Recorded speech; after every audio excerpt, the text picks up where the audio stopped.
back. Welcome to another edition of Nain Shorts here in the living room of the Wandering Ronin, aka my director, producer, and well, pretty much the whole show besides the guy talking in front of the camera. But welcome. If you haven't liked and subscribed, please do. It helps us move the channel along and keep it going. Thank you for all those who have been supporting and continue to support us. We appreciate you very, very much. And once again, I'd like to remind you that this beautiful fantasy blade is up for raffle. We are selling the tickets. And folks, I've said it before, this is one of two because a certain someone had to have their own, so here we are. This is the first edition, the second edition, and it's definitely only gotten better every time it gets redone. So definitely the Better the Blades is being raffled off. So buy your tickets as soon as possible. We want to raffle it off sometime this month. So keep in mind, Venmo, Zelle, we'll figure it out. But yeah, please buy tickets, get your friends to buy tickets. There's a lot of people out there. There's a beautiful blade. It is super sharp. It is live, so definitely be careful for those that do take this home. So now that we've talked about that, today I want to talk about something that is more of a mental exercise. Now, we live in a time where training is nowhere near as arduous as it once was. Many of the instructors that I've met and had a pleasure of conversing with have talked about a lot of aches and bruises that are developed over time because of how hard the training was, whether it was just the conditioning or the flat out sparring. I mean, sparring just a few decades ago had very little protection, and most of it was just for the wrist. Sometimes gloves were worn, but oftentimes not. Sure, there was a referee that stopped that, and for the most part, sparring in a whole is a lot more safe because there is somebody there that can put a stop to it versus a real fight where there really isn't a gauge for that. But even that, I think back in the day, had a bit more sense of, I would say, honor, where you would fight one-on-one with somebody, you know, beat the crap out of each other and shake hands afterwards, have a beer. Nowadays, it feels a lot more dangerous. It feels like, you know, you beat somebody up, they come back with their friends, they bring guns into the equation, they carry weapons, and it becomes a big old mess. Just recently, there was this news report about 20 odd teenagers were fighting at a mall, and eventually it became to hundreds of teenagers fighting at a mall. Because of social media, they spread the word, and people came, and one person and the other knew somebody else, and it just grew into this big old massive thing. Some people were stabbed, shots were reported, but I don't think anyone was actually shot. But still, that's kind of where we live nowadays. And how do we then take that into our training and portray that and actually push our training to a point where we are learning the things that we're supposed to learn to such a degree that they would be efficient in a life or death situation? Because let us not forget, martial arts, many of which were created during warring times, many of which became part of the military. There are still some martial arts that are taught exclusively to the military because of their effectiveness in being able to dispose the person in front of you. And that's not something you can really replicate in class because, one, you would have a lot of injured students, and two, you would have very little students because I don't think many of them would come back. And we've talked about the idea of bringing a sense of realism into training, but this is more of an exercise of, can in your head you truly understand the degree of damage you would cause to another human being with just one of the simple techniques that you've learned in your school? For me, I've learned weapons. I've learned how to wield a blade through sticks. It's a facsimile of a bladed weapon. The ideas that we swing the stick with are blade oriented. Now we use a stick because it is a bit safer, but even still, a lot of the things that we do in class once a student reaches a certain level is we use a live stick and we just go. There is no choreography, there is no um, padded sticks. We just swing. Your knuckles get wrapped, you get tagged in the elbow, you get hit across the face, you get your knee smashed every once in a while. It's all within a certain degree of control, so the damage isn't extensive and it isn't putting you out of commission. You can still keep going, you can still come back the next day and do so.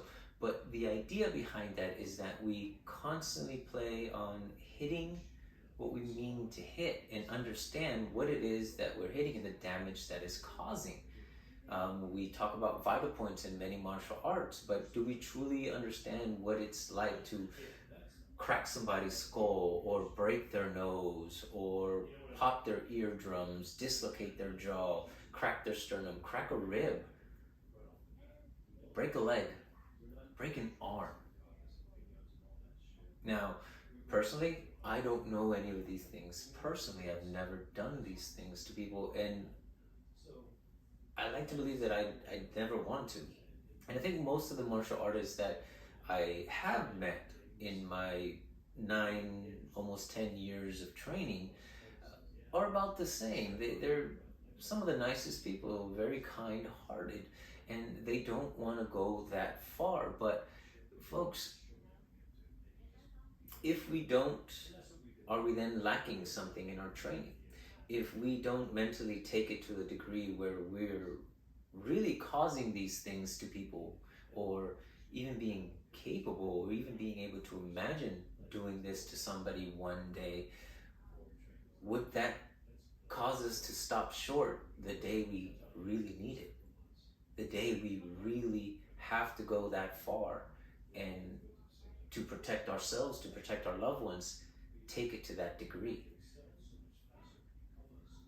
And it's a concept that we've recently been playing with in class where we're having fun, there's no malice, it's a safe space, but can you mentally take yourself to a place where you just slice through somebody's soft tissue, where you removed a limb, or cut a major artery, or severed something that is going to lead to, well, that person's final trip?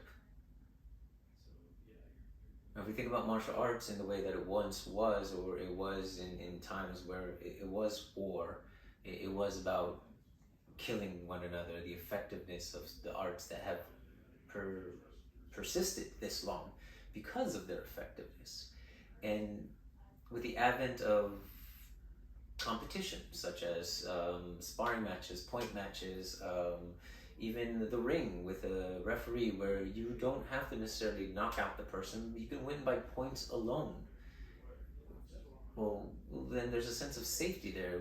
We don't go that far. There's somebody that can stop the fight. And even though in certain sports, the fear of death is still there, it's happened before. People have died in the ring prior, and hopefully that doesn't happen very often, but it has happened. So that fear is there, but it's mostly a lot safer because of the rules and regulations.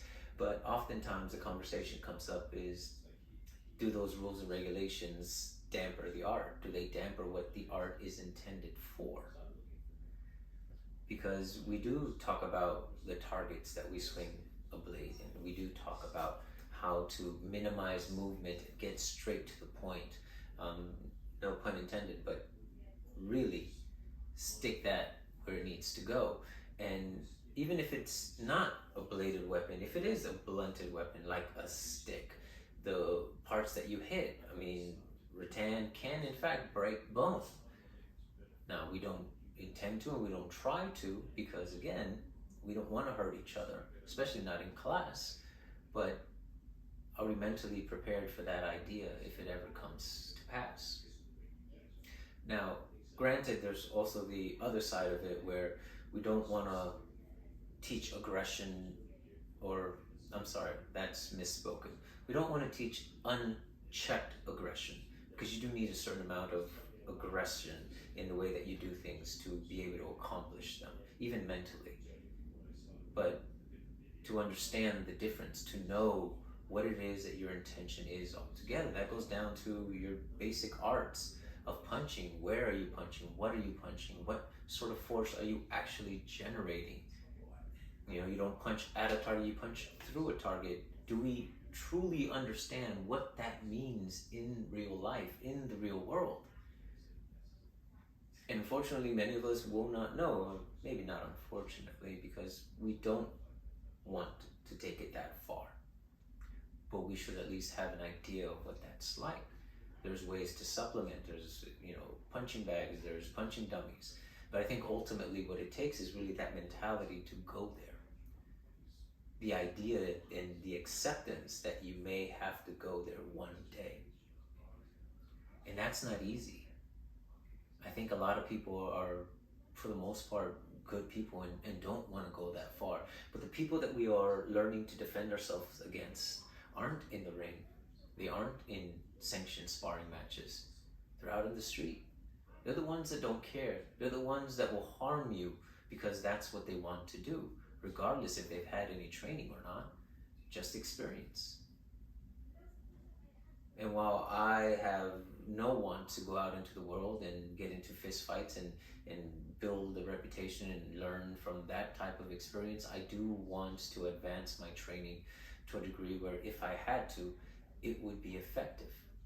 There are far too many stories of people who are really good in class, who are really good, who have high ranks, who have won many competitions, and yet in a street fight they end up dead.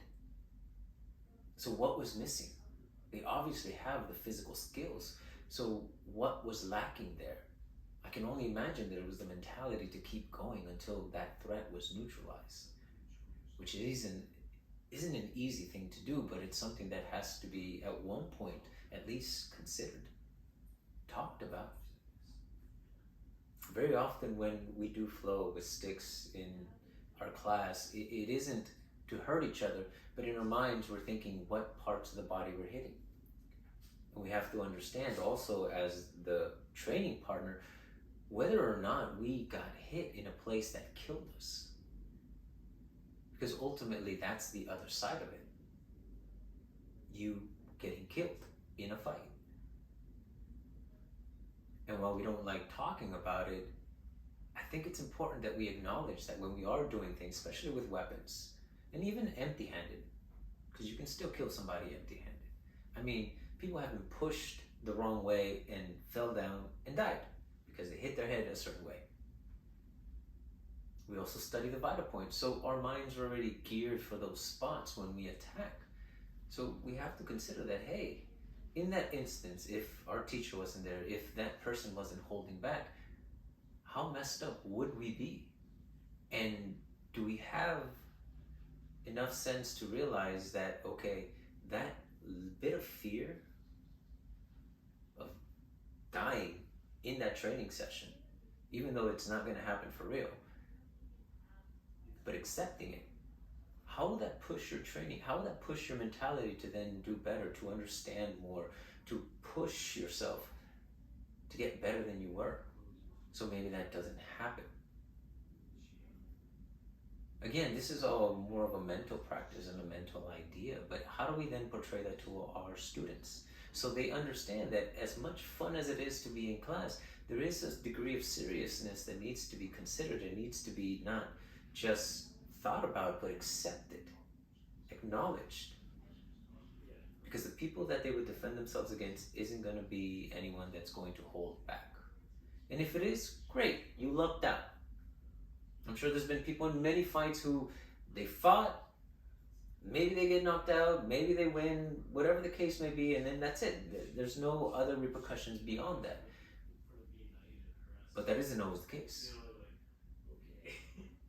So it's just an idea, and one that I think we should practice more of as we do our training, especially in the higher levels, to really acknowledge the degree of damage that we can cause somebody and the degree of damage that would be caused on us if we don't move with intent, if we don't move with the idea that our life is in danger.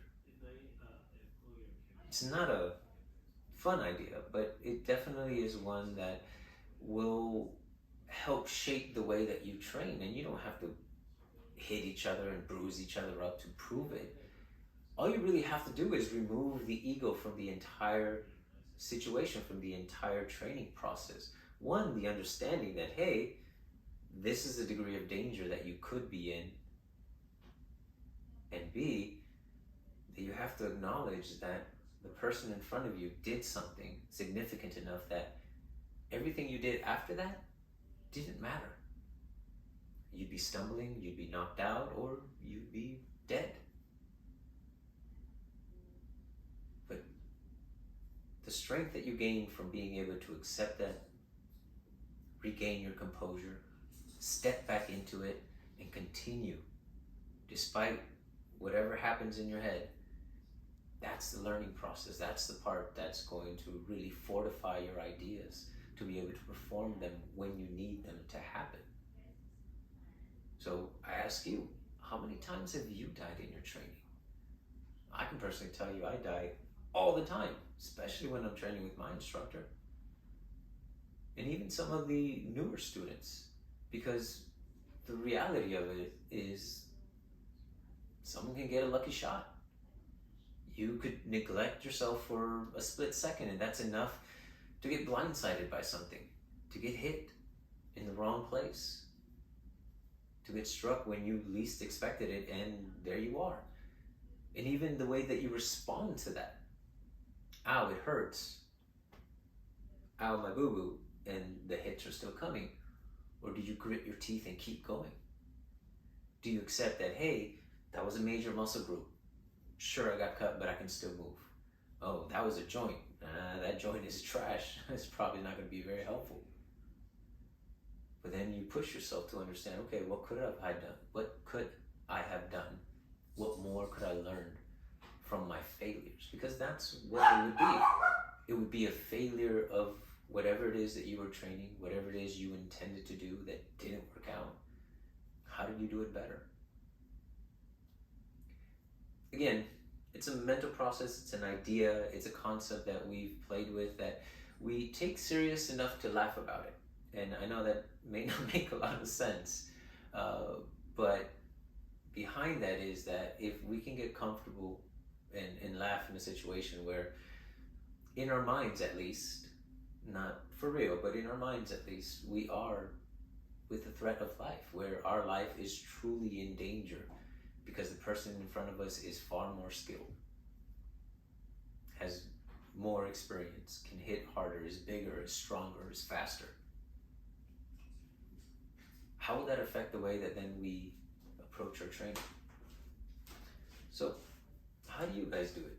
How do you go about pointing that out to your students, or even remind yourself that it's an important part of martial arts training, because we don't have the old ways of just sparring and breaking our bones and hopefully recovering enough that we can come back and do it again.